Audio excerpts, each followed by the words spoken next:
queria só reforçar e reafirmar as palavras de Daniel. Talvez você que está vindo pela primeira vez da igreja e está vendo essa variedade de louvores, de apresentações que ainda estão por vir, certo? Talvez esses ministérios é para agradecer o nome de Deus. E foi uma das formas que Deus nos deu. Nós possamos estar levando o Evangelho ao limite do Senhor.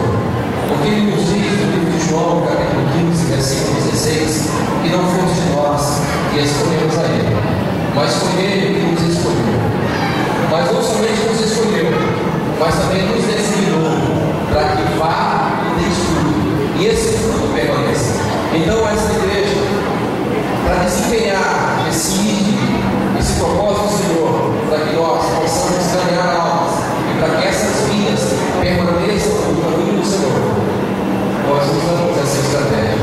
Então você for ver logo mais aqui algumas danças, alguns estilos diferentes que ficaram associados para o amor para Cristo, porque nós entendemos uma estratégia, porque para mim o Evangelho nunca foi o mesmo depois da mudança, da transformação de Saulo para o apóstolo Paulo.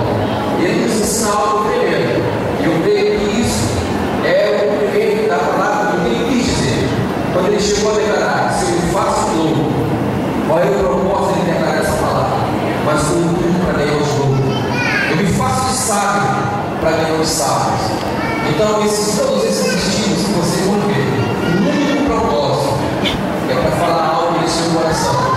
Talvez tem pessoas aqui que vão se identificar com algum estilo de dança, com algum estilo de louvor, mas o único propósito é esse. Não é para não exaltar a igreja, é para exaltar o Senhor, de alguma forma, Ele falar dentro do seu coração. Certo? Porque eu creio que o